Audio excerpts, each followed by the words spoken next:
ਉਹਦੇ ਵਿੱਚ ਇੰਨਾ ਕਿ ਇਹ ਮਤਲਬ ਘਬਰਾ ਗਏ ਉਸ ਇਸ਼ੂ ਦੇ ਵਿੱਚ। ਇਹਨਾਂ ਨੇ ਉੱਥੇ ਬਿਆਨ ਦੇਤਾ, ਕਹਿੰਦੇ ਜੀ ਅਸੀਂ ਅਕਵਾਇਰ ਕੀਤੀ ਹੋਈ ਹੈ, ਪ੍ਰੋਪਰਟੀ ਅਕਵਾਇਰ ਹੋ ਗਈ 3A 3D 2019 ਚ ਅਵਾਰਡ ਹੋ ਗਿਆ।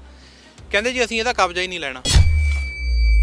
ਜੋ ਇਸ਼ੂ ਤੋਂ ਤੁਸੀਂ ਮੇਰੇ ਨਾਲ ਡਿਸਕਸ ਕਰਨ ਜਾ ਰਹੇ ਹੋ ਉਹ ਹੈ 205K, ਜਿਹੜਾ ਲੁਧਿਆਣਾ ਰੂਪਨਗਰ ਨੈਸ਼ਨਲ ਹਾਈਵੇ ਹੈ, ਛੋਲੇ ਪਿੰਡ ਦਾ ਮਸਲਾ ਸੀ ਇਹ। ਉੱਥੇ ਜਿਹੜਾ ਅਵਾਰਡ ਹੈ ਉਹ ਸਤੰਬਰ 2021 ਦੇ ਵਿੱਚ ਪ੍ਰਨਾਉਂਸ ਕੀਤਾ ਜਾਂਦਾ, ਜਿਹਦੇ ਵਿੱਚ ਜਿਹੜਾ petitioner high court division bench ਦੇ ਅੱਗੇ ਅੱਜ ਮੈਟਰ ਲੱਗਾ ਸੀ, ਉਸ ਨੂੰ ਗੈਰ ਮੁਮਕਿਨ ਰੇਟ ਦਿੱਤਾ ਜਾਂਦਾ ਕਿਉਂਕਿ ਉਹਦਾ ਉੱਥੇ ਸਟਰਕਚਰ ਵੀ ਢਾਂਚਾ ਵੀ ਸੀ ਕੁਛ। ਇੱਕ ਕੋਈ ਗਾਈਡਲਾਈਨਸ ਵੀ ਇਹਨਾਂ ਨੇ ਫਰੇਮ ਕੀਤੀਆਂ ਹੋਈਆਂ ਜਿਹ 'ਚ PD ਨੂੰ ਜਾਂ ਨੈਸ਼ਨਲ ਹਾਈਵੇ ਨੂੰ ਕੋਈ ਪਾਵਰ ਦਿੱਤੀ ਹੈ ਥੋੜ੍ਹੀ ਬਹੁਤ। ਉਹ ਵੀ ਅਵਾਰਡ ਪਾਸ ਹੋਣ ਤੋਂ ਪਹਿਲਾਂ ਮੈਂ ਉਹ ਵੀ ਚੈਲੰਜ ਕੀਤੀ ਹੈ ਹਾਈ ਕੋਰਟ 'ਚ ਵੀ ਇਹ ਕੌਣ ਹੁੰਦੇ ਆ। ਜਦੋਂ ਇੱਕ ਪਾਸੇ ਤਾਂ ਉਹਨੂੰ ਪੈਸਾ ਇੱਕ ਤੁਸੀਂ ਦੇ ਨਹੀਂ ਰਹੇ, ਜੋ ਮਤਲਬ ਹੋਇਆ ਉਸ ਤੋਂ ਬਾਅਦ ਕਬਜ਼ਾ ਲੈਣ ਪਹੁੰਚਦੇ ਆ, ਉਹਦੀ ਡਿਮੋਲਿਸ਼ਿੰਗ ਕਰਨ ਦੀ ਕੋਸ਼ਿਸ਼ ਕਰਦੇ ਆ। ਇਮੀਡੀਏਟਲੀ ਔਨ ਮਾਈ ਐਡਵਾਈਸ ਜਿਹੜੀ ਹੈ ਕਮਿਸ਼ਨਰ ਆਫ ਪੁਲਿਸ ਨੂੰ ਰਿਪੋਰਟ ਦਿੱਤੀ, ਕੰਪਲੇਂਟ ਦਿੱਤੀ ਹੋਈ ਆ, ਉਹ ਵੀ ਪੈਰਵਾਈ ਸੈਪਰੇਟ ਹੋ ਰਹੀ ਹੈ। ਹਾਈ ਕੋਰਟ ਨੇ ਉਹ ਤੋਂ ਵੀ ਪੁੱਛਿਆ ਵੀ ਹਾਂ ਤੂੰ ਕੀ ਇਹਦੇ ਤੇ ਐਕਸ਼ਨ ਕੀਤਾ। ਪਹਿਲਾਂ ਤਾਂ ਅਵਾਰਡ ਇਹ ਕਿਤੇ ਕੋਈ ਚੋਰੀ ਦਾ ਗੁੜ ਹੈ ਕਿ ਬੁੱਕਲ 'ਚ ਭੰਨਣਾ, ਇਹ ਤਾਂ ਮਤਲਬ ਹੋਣਾ ਹੀ ਓਪਨਲੀ ਪ੍ਰਨਾਉਂਸ। ਜਿਹੜਾ ਨਵਾਂ RFC ਗਵਾਂਢੀ ਨੂੰ ਪਤਾ ਲੱਗ ਜੇ ਕਿੰਨੇ ਪੈਸੇ ਮਿਲੇ ਨੇ ਇਹਨੂੰ ਤੇ ਮੈਂ ਵੀ ਉਹਨੇ ਜਾ ਕੇ ਬਿਲਕੁਲ ਪ੍ਰਨਾਉਂਸ ਓਪਨ ਪਬਲਿਕ 'ਚ ਹੋਣਾ ਚਾਹੀਦਾ। ਹਿਮਾਚਲ ਦੇ 18 ਪਿੰਡਾਂ ਦੇ ਮੈਟਰ ਮੈਂ ਕਰ ਰਿਹਾ ਔਰ ਮੈਂ ਸੈਕਸ਼ਨ 96 ਦਾ ਜ਼ਿਕਰ ਕਰਦਾ।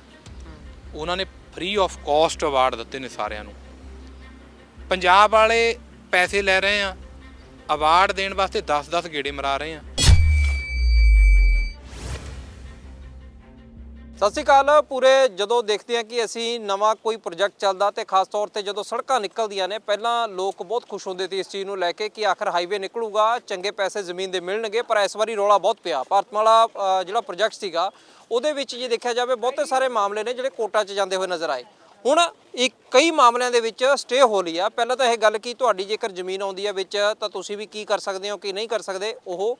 ਦੂਜੇ ਪਾਸੇ ਇਹ ਕਿ ਕੋਰਟ ਵੀ ਇਹਨਾਂ ਮਾਮਲਿਆਂ ਨੂੰ ਲੈ ਕੇ ਬੜਾ ਸੰਜੀਦਾ ਹੈ। ਜੇਕਰ ਕਿਤੇ ਉਹਨੂੰ ਲੱਗਦਾ ਵੀ ਗਲਤ ਹੋ ਰਿਹਾ ਤਾਂ ਉਹ ਉਹਨੂੰ ਉਸ ਹਿਸਾਬ ਦੇ ਨਾਲ ਦੇਖਦਾ। ਇੱਕ ਮਾਮਲਾ ਸਟੇ ਹੋਇਆ ਤੇ ਚੰਨਪਾਲ ਬਗੜੀ ਸਾਡੇ ਨਾਲ ਨੇ। ਬੜੇ ਸਾਹਿਬ, ਦੇਖਿਆ ਜਾਵੇ ਬਹੁਤ ਸਾਰੇ ਲੋਕ ਅੱਗੇ ਖੁਸ਼ ਹੁੰਦੇ ਸੀ ਵੀ ਸਾਡੀ ਜ਼ਮੀਨਾਂ ਆ ਗਈਆਂ ਹਾਈਵੇ ਦੇ ਵਿੱਚ ਤੇ ਉਹਨਾਂ ਨੂੰ ਚੰਗੀ ਇੱਕ ਆਮਦਨ ਦਾ ਕਹਿ ਸਕਦੇ ਹਾਂ ਵੀ ਹੋ ਜਾਂਦੀ ਸੀ। ਉਹਨੇ ਖੈਰ ਆਮ ਕਰਕੇ ਕਿੱਲੇ ਦਾ ਰੇਟ ਨਹੀਂ ਹੁੰਦਾ ਸੀ ਜਿੰਨਾ ਉਹ ਦੇ ਦਿੰਦੇ ਸੀ। ਇਸ ਵਾਰੀ ਰੌਲਾ ਪਹਿਲਾਂ ਪਿਆ ਕਿ ਸ਼ਾਰਟ 'ਚ ਇਹ ਸਮਝਾਉਣ ਦੀ ਕੋਸ਼ਿਸ਼ ਕਰੋਗੇ? ਨਹੀਂ ਦੇਖੋ, ਉਹ ਇਹ ਨਹੀਂ ਹੁੰਦਾ ਕਿ ਵੀ ਮਤਲਬ ਰੇਟ ਨਾਲੋਂ ਰੇਟ ਜ਼ਿਆਦਾ ਮਿਲਿਆ। ਉਹ ਇਹ ਹੁੰਦਾ ਕਿਉਂਕਿ ਜਦੋਂ ਇੱਕ ਬੰਦਾ ਆਪਣੀ ਇੱਛਾ ਨਾਲ ਜ਼ਮੀਨ ਦਿੰਦਾ ਇੱਕ ਤੋਂ ਖੋਈ ਜਾਂਦੀ ਹੈ। ਉਹ ਮਾਰਕੀਟ ਰੇਟ ਤਾਂ ਪਹਿਲਾਂ ਵੀ ਘੱਟ ਹੁੰਦਾ ਸੀ, ਉਹ 'ਚ 30% ਸਲੇਸ਼ੀਅਮ ਹੁੰਦਾ ਸੀ, ਹੁਣ 100% ਸਲੇਸ਼ੀਅਮ ਆ। 12% ਜਿਹੜਾ ਐਕਸਟਰਾ ਅਮਾਊਂਟ ਦੇਣੀ ਹੈ ਤੇ ਮਲਟੀਪਲਾਇਰ ਫੈਕਟਰ ਹੈ। ਉਹ ਤੁਹਾਡੀ ਇੱਛਾ ਤੋਂ ਬਿਨਾਂ ਤੁਹਾਤੋਂ ਜ਼ਮੀਨ ਲੈਣ ਕਰਕੇ ਪੈਸੇ ਦਿੱਤੇ ਜਾਂਦੇ ਆ, ਉਹ ਕੀਮਤ ਨਹੀਂ ਹੁੰਦੀ। ਇਸ ਕਰਕੇ ਆਪਾਂ ਨੂੰ ਲੱਗਦਾ ਵੀ ਜ਼ਮੀਨ ਦੀ ਕੀਮਤ ਜਿਹੜੀ ਆ ਜ਼ਿਆਦਾ ਮਿਲਦੀ ਹੈ। ਬਟ ਹੁਣ ਤਾਂ ਜ਼ਮੀਨ ਦੀ ਰੇਟ ਵੈਸੇ ਹੀ ਬਹੁਤ ਜ਼ਿਆਦਾ ਹੈ। ਜਿਹੜਾ ਅਮਾਊਂਟ ਦਿੱਤਾ ਜਾ ਰਿਹਾ ਉਹ ਬੜਾ ਘੱਟ ਦਿੱਤਾ ਜਾ ਰਿਹਾ। ਜੋ ਇਸ਼ੂ ਤੋਂ ਤੁਸੀਂ ਮੇਰੇ ਨਾਲ ਡਿਸਕਸ ਕਰਨ ਜਾ ਰਹੇ ਹੋ ਉਹ ਹੈ 205K, ਜਿਹੜਾ ਲੁਧਿਆਣਾ ਰੂਪਨਗਰ ਨੈਸ਼ਨਲ ਹਾਈਵੇ ਹੈ, ਛੋਲੇ ਪਿੰਡ ਦਾ ਮਸਲਾ ਸੀ ਇਹ। ਉੱਥੇ ਜਿਹੜਾ ਅਵਾਰਡ ਹੈ ਉਹ ਸਤੰਬਰ 2021 ਦੇ ਵਿੱਚ ਪ੍ਰਨਾਉਂਸ ਕੀਤਾ ਜਾਂਦਾ, ਜਿਹਦੇ ਵਿੱਚ ਜਿਹੜਾ petitioner high court division bench ਦੇ ਅੱਗੇ ਅੱਜ ਮੈਟਰ ਲੱਗਾ ਸੀ, ਉਸ ਨੂੰ ਗੈਰ ਮੁਮਕਿਨ ਰੇਟ ਦਿੱਤਾ ਜਾਂਦਾ ਕਿਉਂਕਿ ਉਹਦਾ ਉੱਥੇ ਸਟਰਕਚਰ ਵੀ ਢਾਂਚਾ ਵੀ ਸੀ ਕੁਛ। ਉਸ ਤੋਂ ਬਾਅਦ ਹੁੰਦਾ ਕੀ ਹੈ ਅਸਲ ਵਿੱਚ, ਇਹ ਗ੍ਰਾਂਟ ਜਿਹੜਾ ਪ੍ਰੋਵਾਈਡ ਕੀਤਾ ਜਾਂਦਾ ਰੇਟ, ਉਹ ਪ੍ਰੋਵਾਈਡ ਕੀਤਾ ਜਾਂਦਾ ਹੈ competent authority for land acquisition cum DRO Ludhiana ਵੱਲੋਂ।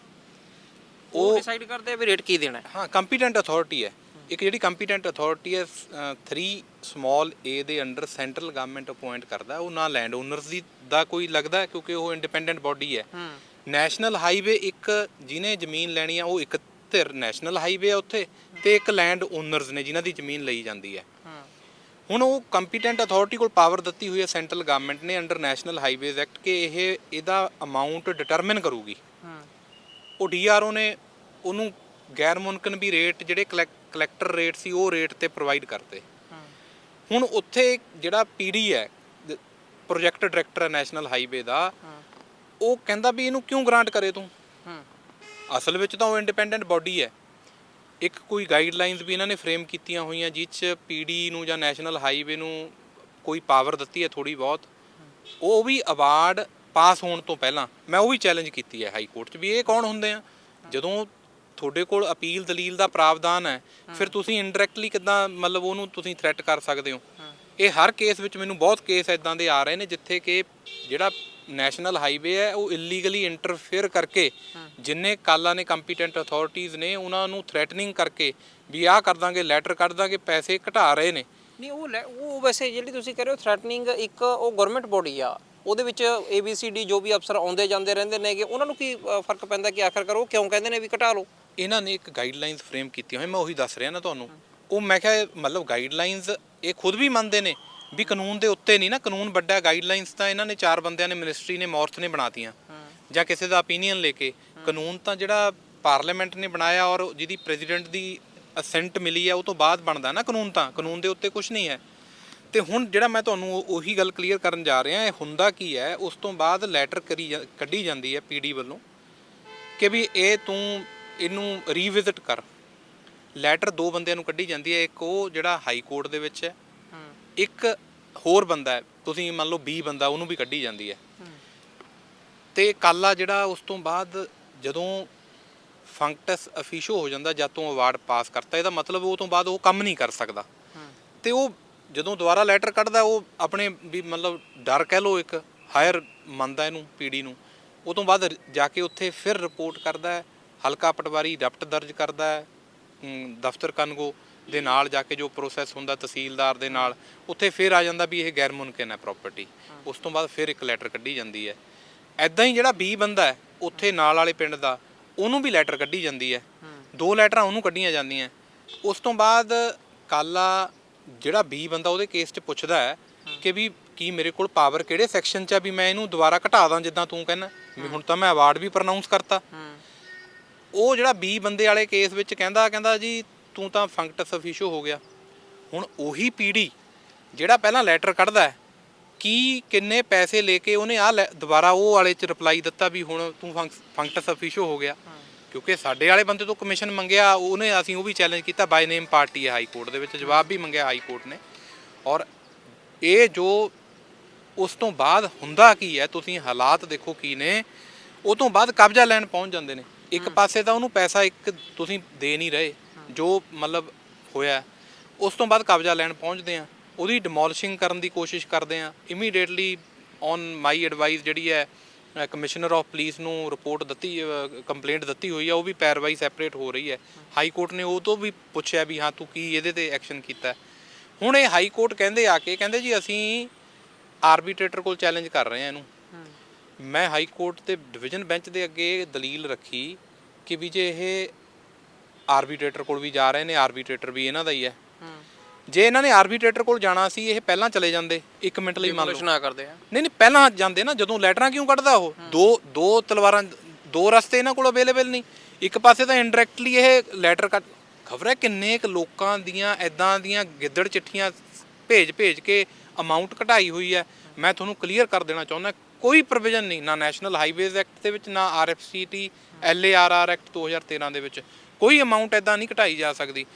ਪਹਿਲਾਂ ਤਾਂ ਐਕਟ ਦੇ ਵਿੱਚ ਇਹ ਸੀ ਵੀ ਜਿਹੜਾ ਰੇਟ ਕਲੈਕਟਰ ਨੇ ਕਰਤਾ ਉਹਨੂੰ ਘਟਾਉਣ ਦਾ ਤਾਂ ਪ੍ਰਾਵਧਾਨ ਹੀ ਨਹੀਂ। ਫਿਰ ਇਹ ਘਟਾਉਂਦੇ ਕਿਵੇਂ ਨੇ ਮੇਰਾ ਵੀ ਸਵਾਲ ਸੀ ਕਿਵੇਂ ਘਟਾ ਦਿੰਦੇ ਨੇ। ਲੈਂਡ ਓਨਰਸ ਵਧਾਉਣ ਲਈ ਜਾ ਸਕਦਾ। 3G5 'ਚ ਇੱਕ ਪ੍ਰੋਵੀਜ਼ਨ ਪਾਈ ਹੋਈ ਆ ਉਹ ਵੀ ਇਟ ਇਜ਼ ਬੀਇੰਗ ਚੈਲੰਜ ਨਾਓ ਆਪਾਂ ਕਰ ਰਹੇ ਹਾਂ ਉਹ। ਚਲੋ ਮੈਂ ਤਾਂ ਇੱਕ ਗੱਲ ਜਿਹੜੀ ਹੈ ਕੋਰਟ ਦੇ ਅੱਗੇ ਇਹੀ ਸੈਟੀਸਫਾਈ ਕੀਤਾ ਹੈ ਤਦੇ ਜਾ ਕੇ ਸਟੇ ਕੀਤੀ ਹੈ ਹਾਈ ਕੋਰਟ ਨੇ ਅੱਜ ਕਿ ਇਹ ਹੁਣ ਜਾਣ ਕੇ ਪਹਿਲਾਂ ਇਹਨਾਂ ਦਾ ਉੱਦਾਂ ਜ਼ੋਰ ਨਹੀਂ ਚੱਲਿਆ ਹੁਣ ਦੂਜੇ ਪਾਸੇ ਜਾ ਕੇ ਇਹ ਘਟਾਉਣਗੇ। ਅਸੀਂ ਤਾਂ ਇਹਨਾਂ ਕੋਲ ਗਏ ਨਹੀਂ ਵੀ ਸਾਡੀ ਲੈਂਡ ਲੈ ਲਓ ਜਾਂ ਅਸੀਂ ਲੈਂਡ ਹੀ ਨਹੀਂ ਦੇਣੀ ਇਹਨਾਂ ਨੂੰ ਛੱਡੋ ਤੁਸੀਂ ਸਾਡੀ ਲੈਂਡ।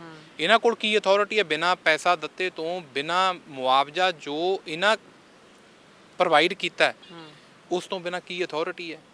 ਉਸ ਤੋਂ ਬਾਅਦ ਇੱਕ ਹੋਰ ਇਹ ਜਿਹੜਾ ਅਵਾਰਡ ਵੀ ਪ੍ਰਨਾਉਂਸ ਹੁੰਦਾ ਨਾ ਇਹ ਸੀਕ੍ਰੇਟ ਮੈਨਰ 'ਚ ਕਰਦੇ ਆ। ਇਹ ਸਾਰਾ ਆਪਾਂ ਚੈਲੰਜ ਕੀਤਾ ਹੋਇਆ ਅਲੱਗ-ਅਲੱਗ ਜਿਹੜੀਆਂ ਪ੍ਰੇਅਰਸ ਹੈਗੀਆਂ ਨੇ ਕੋਰਟ ਦੇ ਅੱਗੇ।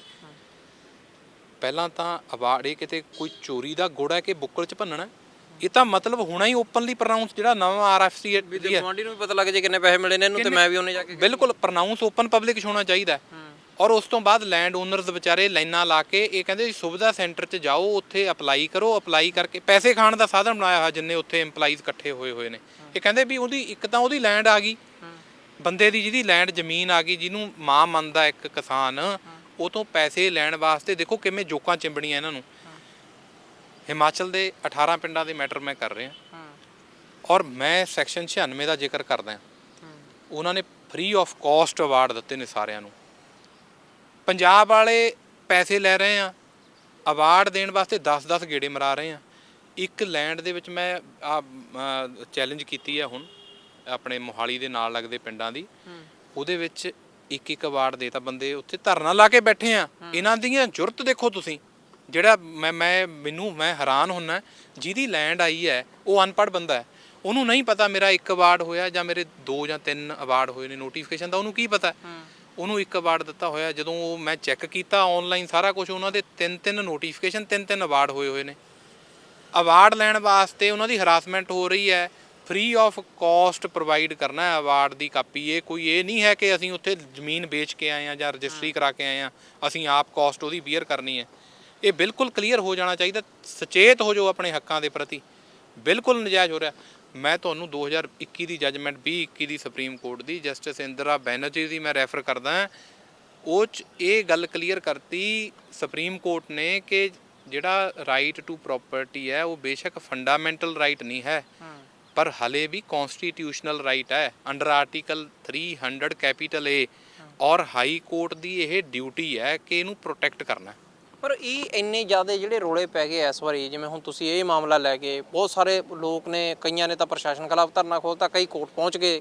ਇਹਨਾਂ ਸਾਰਿਆਂ ਦੇ ਵਿੱਚ ਜੇ ਦੇਖਿਆ ਜਾਵੇ ਅਸਲ ਜੜ ਕੀ ਬਣੀ ਇਹਨਾਂ ਦੀ ਰੌਲੇ ਦੀ, ਜਿਹੜੀ ਤੁਸੀਂ ਕਹਿ ਰਹੇ ਹੋ ਵੀ ਹਰ ਕਿਸੇ ਨੂੰ ਅਲੱਗ-ਅਲੱਗ ਰੇਟ ਉਹ ਕਰਨਾ ਤੇ ਉਹਨਾਂ ਨੂੰ ਕੰਪੀਟੈਂਟ ਰੇਟ ਨਾ ਦੇਣਾ। ਦੇਖੋ ਕਈ ਇੱਦਾਂ ਦੇ ਮੈਟਰ ਮੈਂ ਸੁਣ ਰਿਹਾ ਹੁਣ, ਜਿਨ੍ਹਾਂ ਦੇ ਵਿੱਚ ਹੈ ਹੀ ਵੈਸੇ ਤਾਂ ਇੱਕ ਗੱਲ ਕਲੀਅਰ ਕਰਦਾ, ਜੇ ਮਾਲ ਰਿਕਾਰਡ ਦੇ ਵਿੱਚ, ਰੈਵਨਿਊ ਰਿਕਾਰਡ ਦੇ ਵਿੱਚ ਬੇਸ਼ੱਕ ਐਗਰੀਕਲਚਰਲ ਰਿਕਾਰਡਡ ਹੈ, ਪਰ ਤੁਸੀਂ ਉੱਥੇ ਕੋਈ ਕਮਰਸ਼ੀਅਲ ਜਾਂ ਗੈਰ ਮੁਮਕਿਨ ਜਾਂ ਉਹਦੀ ਪ੍ਰਾਪਰਟੀ ਦੀ ਜਿਹੜੀ ਕਮਰਸ਼ੀਅਲ ਪੋਟੈਂਸ਼ੀਅਲ ਹੈ, ਸਪੋਜ਼ ਹੁਣ ਆਪਾਂ ਚੰਡੀਗੜ੍ਹ ਖੜੇ ਹੋਏ ਹਾਂ, ਇਹਦੇ ਨਾਲ ਦੇ ਜਿਹੜੇ ਪਿੰਡ ਨੇ ਉੱਥੇ ਐਗਰੀਕਲਚਰ ਦਾ ਤਾਂ ਕੋਈ ਪੋਟੈਂਸ਼ੀਅਲ ਤਾਂ ਉਹਦਾ ਕਮਰਸ਼ੀਅਲ ਹੀ ਹੋ ਗਿਆ ਨਾ।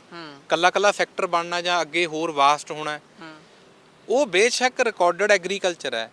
ਇੰਨੀ ਪਾਵਰ ਹੈ ਜਿਹੜਾ ਕੰਪੀਟੈਂਟ ਅਥਾਰਟੀ ਹੈ ਜਾਂ ਕਲੈਕਟਰ ਹੈ ਕਿ ਉਹਨੂੰ ਐਗਰੀਕਲਚਰ ਰੇਟਸ ਦੇ ਦੇਵੇ। 10 ਜੱਜਮੈਂਟਾਂ ਨੇ। ਹੁਣ ਰੌਲਾ ਜਿਹੜਾ ਤੁਸੀਂ ਮੈਂ ਉੱਥੇ ਆਉਣਾ, ਇੱਕ ਬੰਦੇ ਨੂੰ ਘੱਟ ਦੇਤਾ ਵੱਧ ਦੇਤਾ, ਇਹ ਹੋ ਕੀ ਰਿਹਾ ਅਸਲ ਵਿੱਚ?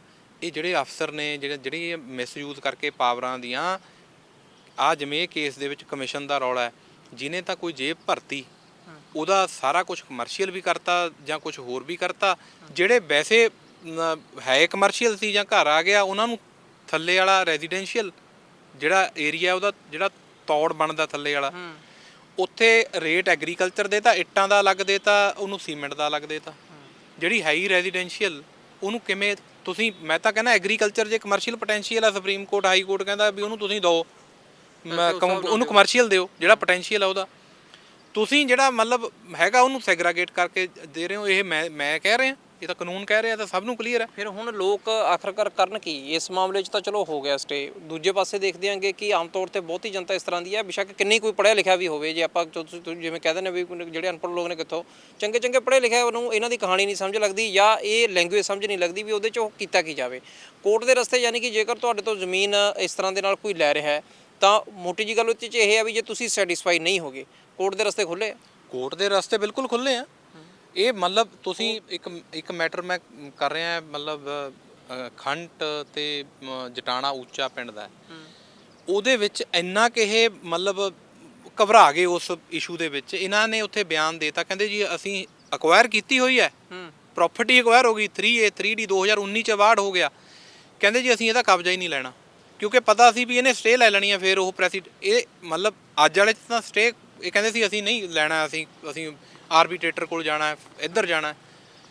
ਕੋਰਟ ਕਹਿੰਦਾ ਤੁਸੀਂ ਐਂਟਰ ਨਹੀਂ ਕਰ ਸਕਦੇ ਪ੍ਰੋਪਰਟੀ 'ਚ। ਐਂਟਰ ਕਿਵੇਂ ਕਰੇ ਇਹਦੇ 'ਚ?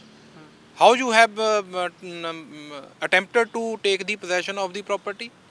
ਅੱਜ ਜੋ ਕੋਰਟ ਦੇ 'ਚ ਹੋਇਆ ਹੈ, ਔਰ ਕੋਰਟ ਨੇ ਇਹ ਕਲੀਅਰ ਕੀਤਾ ਨੈਸ਼ਨਲ ਹਾਈਵੇ ਨੂੰ ਕਿ ਵੀ ਤੁਸੀਂ ਪ੍ਰਾਈਵੇਟ ਲਿਟੀਗੈਂਟ ਨਹੀਂ ਹੈ।